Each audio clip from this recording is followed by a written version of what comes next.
ওই সুন্দরীকে আমার চাই। এই কে আছিস? কাউরে তো দেখতে পাইতেছি না। এই এই সুন্দরী, তুমি যেই হও, তুমি ধরা দাও আমার কাছে। এই, তোমার নাম হুমায়ুন না? হুমায়ুন কবির। হুমায়ুন কবির, তুমি যাত্রাপালায় অভিনয় করো। এই ব্যাচেলার গ্রামে কোন সুন্দরীকে তুমি লুটে নিতে পারোনি আজ পর্যন্ত। চেষ্টা তো ভাই করেছি, চেষ্টা করেই যাব, যদি কোন সুন্দরীকে হাতের কাছে পেয়ে যাই। হ্যাঁ হ্যাঁ, ওই যে দেখো, ওই যে জলের দিকে তাকাও, ওখানে মাছ আরেক মাছকে খাওয়ার জন্য প্রস্তুতি নিচ্ছে। তুমি তোমার জীবনে এই যাত্রাপালায় কোন নারীকে আজ পর্যন্ত লুটেই নিতে পারলে না।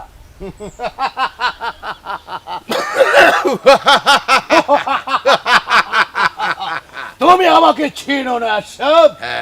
আমি হলাম গে এই তল্লাটের মহারাজা। এটা তোমার যাত্রাপালার ডায়লগ না, কিন্তু আমি কবি কায়েসুল হক কায়েস। তোমার আশরাফ নামটি ঠিক না, বুঝতে পেরেছো? আচ্ছা হুমায়ুন ভাই, তো তুমি এই যে ব্যাচেলার গ্রামে কটা সুন্দরী নারী দেখেছো? চলায় ফিরায়, বচনে ভঙ্গিমায়, চলতি পথে অনেকই নারী দেখেছি আমি। তুমি সারা রাত যাত্রাপালা করো আর পচা এই আমার দিকে তাকাও, সারা রাত যাত্রাপালা করো আর পচা বাংলা মদ খাও, মুখ থেকে গন্ধ বেরোচ্ছে, তোমার চোখ লাল হয়ে আছে, শ্বাস প্রশ্বাস দ্রুত নিচ্ছ। শরীরের যত্ন নাও, কবিতায় ফিরে আসো। কবিতা তোমাকে এমন এক শান্তি দিবে যাতে তোমার যাত্রাপালাটা আরো সুন্দর হয়ে যাবে। তুমি আমার সাথেই বলতে পারো, এই যে কবিতার লাইন দিয়ে দিই, মাইকেল মধুসূদন দত্তের কবিতার লাইন, সম্মুখ সমরে পড়ে বীর চূড়ামণি। বলো তো একবার। আরে দাঁড়াও, তোমার যাত্রা যাত্রা, তোমার কবিতা, তুমি আমার যাত্রার লাইনে আসো, রাজকীয় ডায়লগ দাও। হ্যাঁ বলো তো, একটা ডায়লগ আমি বলতে পারি কিনা বলো। এই কে আছিস? এই কে আছিস? ধরে নিয়ে ওই নর্তকীকে। ধরে নিয়ে আয় নর্তকীকে। ওই নর্তকী যদি না আসতে চায়, ওই নর্তকী যদি না আসতে চায়, বলে দিবি রাজা মহাশয় তোকে কতাল করবে। বলে দিবি রাজা মহাশয় তাকে কাতাল করবে।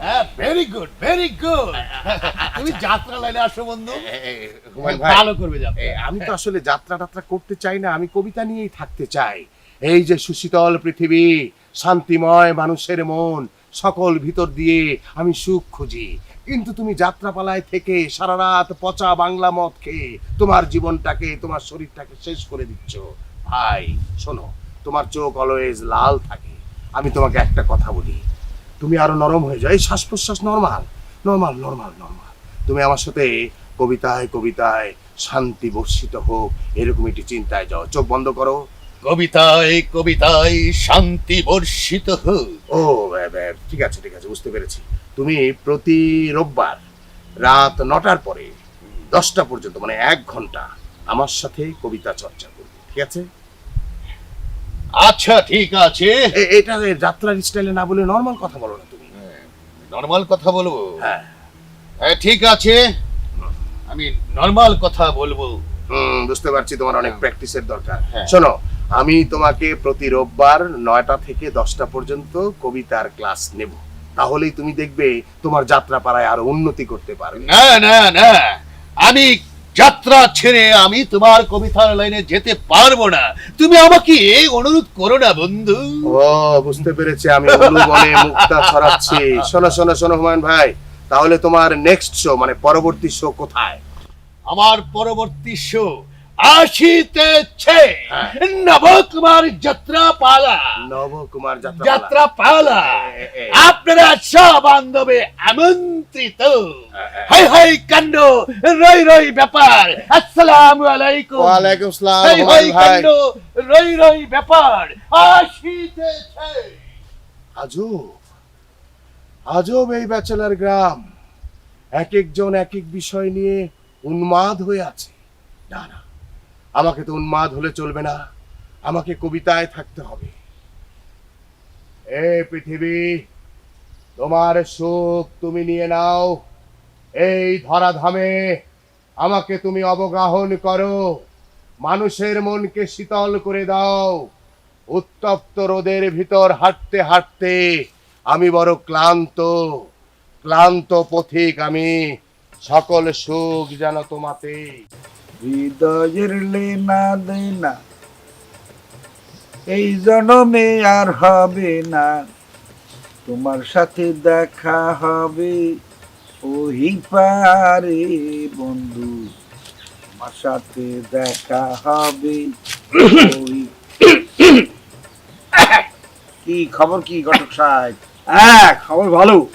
আপনি এর মধ্যে করেন কা? মানে আমি তো আইছি আপনার কাছে, মানে এই পথ দিয়ে আমি যাইতেছিলাম, তো হঠাৎ করে আমার কানে গানের আওয়াজ গেল। তো আওয়াজটা যখন শুনলাম তখন মনে করলাম যে হায়দার ভাইয়ের আওয়াজটা ঘুরে দিয়ে আপনি, এর লিগে আপনার কাছে আইসা পড়লাম। Good good good good. কারণ কবে কি খবর কি? না, খবর তো ভালোই। আপনি তো এখন গায়ক হয়ে গেছেন, আপনি খুব ভালো গান গাইতেছেন এবং গান গাইয়া আপনি প্রতিষ্ঠিত হইতে চাইতেছেন। এবং এই যে একটু আগে কি গানটা গাইলেন যে দেখা হবে ওই পারে গিয়া, তো ওই পারে গিয়া দেখা করার দরকারটা কি? আমি হইলাম রুহুল ঘটক, আমার এটার ভিতরে কয়েক হাজার ছবি আছে, মেয়ের ছবি। আপনি তো এখনো বিয়ে করেন না, ব্যাচেলার আছেন, তাই আমি চাই যে আপনি এখন বিয়ে করবেন। আপনাকে আমি একটা সুন্দর দেখা মেয়ে দিব, আপনি সেই মেয়েটাকে বিয়ে করবেন। ওই পারে গিয়ে আপনার বিয়ে করা লাগবে না, আপনি এই পারেই বিয়ে করেন, এই পারে বিয়ে করে সংসার করেন, সংসার করে তারপরে না হয় আপনি ওই পারে যান। কিন্তু আমি যে গানটা গাইতেছিলাম, এই গানের তো একটা উদ্দেশ্য ছিল। কি উদ্দেশ্য? এই যে এত চেষ্টার পরেও নামদারও তো একেবারে যে খারাপ তা না, আমার তো এক নামে চেনে মানুষ, হ্যাঁ যে কণ্ঠশিল্পী হায়দার আলী। হ্যাঁ, এত কিছু হওয়ার পরও আমি এটা বিয়ে করতে পারলাম না, এই জন্য মনের কষ্টে আর কি কইতে আছি।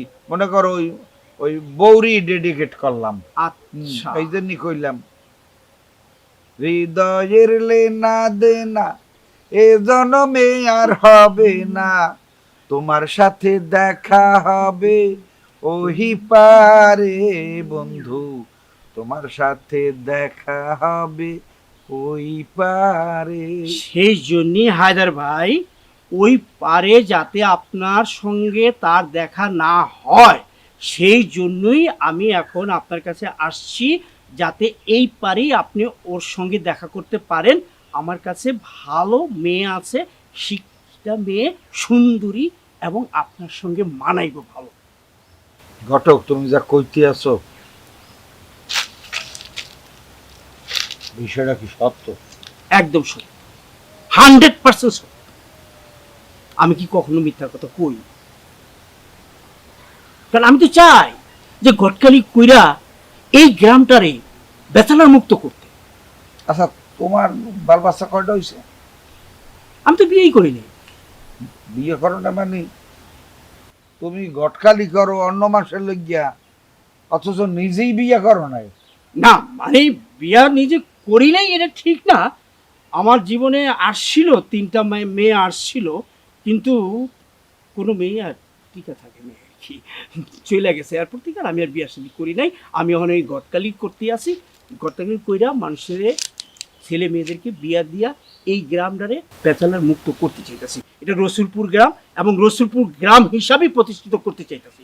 আমি সামাজিকতার ভিতরে আছি, সামাজিক, যাতে অন্য গ্রামের মানুষ যাতে বলতে না পারে, বদনাম দিতে না পারে যে এটা রসুলপুর গ্রাম হয়ে গেছে বেচালার গ্রাম। কোনো ছেলে মেয়ের বিয়ে হয় না, অন্য গ্রামের কোনো মানুষও আসে না, আসলেও কোনো ছেলে মেয়ের বিয়ে করে নেওয়া যায় না। আপনি যদি রাজি থাকেন তাহলে আমি মেয়ের বাবার সঙ্গে কথা বলি, কথাটা বইলা ফাইনাল করে ফেলাই। এখন আপনি আমার মত দেন যে আপনি বিয়ে করবেন, এটা আপনি একেবারে শিওর করেন আমার। আচ্ছা, তুমি এর আগে কয়টা বিয়ে পড়াইছো এখন পর্যন্ত? দুঃখের কথা কি আর কমু হায়দার ভাই, একটাও বিয়ে পড়াইতে পারি না।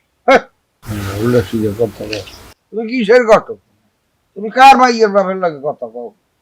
তুমি একটা বিয়েও পড়াইতে পারো নাই, তুমি আইছো আমার বিয়ের প্রস্তাব লইয়ে মাইয়ের বাপের লাগে কথা কবা, ওদিকে নিজের ঘরে বউ নাই।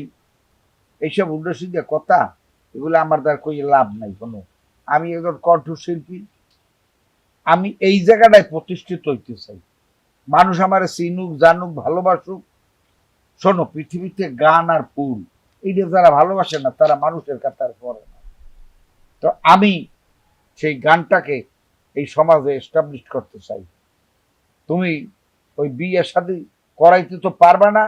আমি চাইছিলাম যে আমি কণ্ঠশিল্পী অটোমেটিক এই 2-4টা নারী এমনিই চলে আসবে, আইলো না। এই কষ্ট এই নেই। আইবো না।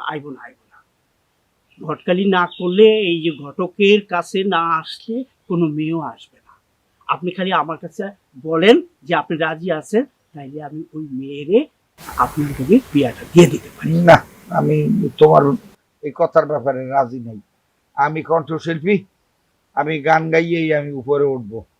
যদি বিয়ের সাথে এতে না হয় আমার কোনো দুঃখ নাই। তার কারণ হলো দুনিয়া তো বাঁচতে থাকবো না, চলে যাইতেই হইব। আর 500 বছর থাকলেও আমার যাওয়াই লাগবে। অতএব এই বাতুল্লা এই ঝামেলায় এখন আর জীবনে যাইতে চাই না। যা হবার হয়ে গেছে। হৃদয়ের লেনা দেনা এই দুনিয়ায় আর হবে না, তোমার সাথে দেখা হবে ওই পারে বন্ধু, তোমার সাথে দেখা হবে ওই পারে বন্ধু, তোমার সাথে দেখা হবে ওই পারে। কার কাছে কি কই, যার কাছে কই সেই আমারে দিনেই কই। কি করু, একজন তো রাজি করাইতে পারতাছি না। আরে খোদা, কেন পারুম না? আমার কথা কেউই শুনে না। কেউ আছে টিকটক লইয়া, কেউ আছে গান চর্চা লইয়া। এই গ্রামটারে কি আমি বেচালার মুক্ত করতে পারুম না? আল্লাহ, আমার একটা সুযোগ দেন এই গ্রামটারে বেচালার মুক্ত করতে। দেখি আর কার লগে তো কথা কইতে পারি কিনা।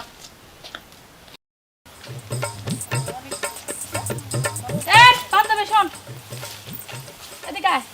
দেই তোমাদের তো ভালোই আছে। এই আমার 2 বান্ধবী আছে না? আছে। একজন তো নায়িকা হবে, মনে কর যে ভারতে যা অভিনয় করবে, নায়িকা হবে, মিঠুনদার সাথে ওই অভিনয় করবে। তাতে আমার কি? তাতে তোর কি মানে আগে বলা শেষ করি, তারপরে ও নায়িকা হবে দেখে না হয় ওরম ড্রেস টেস পরে। আর হচ্ছে আরেকজন তো এই যে সারাদিন এদের টিকটক নিয়ে থাকে, নাচানাচি করে, লাফালাফি করে, সেই জন্য না হয় ও অন্য সারা জামা কাপড় পরে। আর তুই কি পরছস? ও তো পায়জামা পরছিল। আরে কি পায়জামা তো পরিস নাই, এটা কোন ধরনের সিঁড়ি? আমার তো আর ভাল লাগে না এগুলো দেখলে। এই এলাকাটা এমনি ব্যাচেলার এলাকা। এই থাম থাম, তুই থাম। অনেকক্ষণ ধরে বহুত কথা কইতাছস। কি হইছে রে? তোর ড্রেসের দিকে তুই তাকাইছস, তুই আরেকজনের ড্রেস দেখতাছস। এই দেখ আমার ওন্না। তোর না দেখা কি হইছে? আরে থ্রি পিস পরছি আমি। এগুলো কি? এগুলো কি? হাতা জামা। এমন কেন? এমনই তো, এসব জামাতে এরকমই, থ্রি পিসে এরকমই হয়। আর তোর হাতা নাই, তোর এই যে এগুলো। এই তুই কি এলাকাটা নষ্ট করে দিতে চাচ্ছিস তাই না? এই এখনো সময় আছে, ভালো হয়ে চল। আর নাইলে ওই শুন, তুই জেনে যেতাছিলি হেনে যা, নিজের চরকায় নিজে তেল দে, আরেকজনের দেখতে আইস না। এই ধমক দেখো তো কবে না, ধমক দিস কা? হ্যাঁ, তোর খাই না পড়ি আমি, তুই ধমক দে কথা কস। পড়ি আমি তোর খাই, তোর পড়ি যে তুই আমার জামা কাপড় লিয়া কইতাছস। এই তুই আমার বান্ধবী, তোর ভুল হলে আমি বলতে পারি। আমার তো কোনো ভুল নাই যে তুই আমার ভুল ধরায় দিবি। তো তোর ভুল আছে দেখে আমি শিখা দিচ্ছি রে, এটা কর। আমি চাইবো আমার বান্ধবী মানুষ খারাপ বলুক। তোর চাল লাগবো না, যা নিজের রাস্তা না। তোর চাল লাগতো না। এই চল তো, চল তো। আর এই পিচ্চিটা, এই ছেড়িটা ওরে সাথে সাথে রেখে ওরে পাকনা বানাইছে। ওরে বিক্রি করবে আর কিনবে, এছাড়া আর কোনো বুদ্ধি নেই। 2 দিন পরে বেচা কেনা করবে। হ্যাঁ, কোন জায়গায় যেতে লাগতো সেই জায়গায়। হ্যাঁ,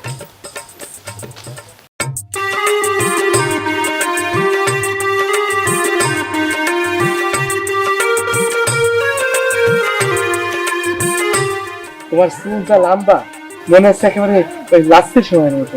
জ্বালাইলাই আগুন বুকে, জ্বালাইলাই আগুন। বিয়া করি ফলাই, কপালে যে কুফাটা লাগি রইছে কুফাটা কাটাই দেন।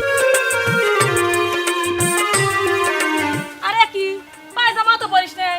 পান্ডে পান্ডে ইকলি পার্টি ইন্ডি চাটি পোটে, বলো তো মানে কি? চুপ করেন তো, আপনি কোন দিক থেকে হ্যান্ডসাম? আমি আশিক তুমি প্রিয়া।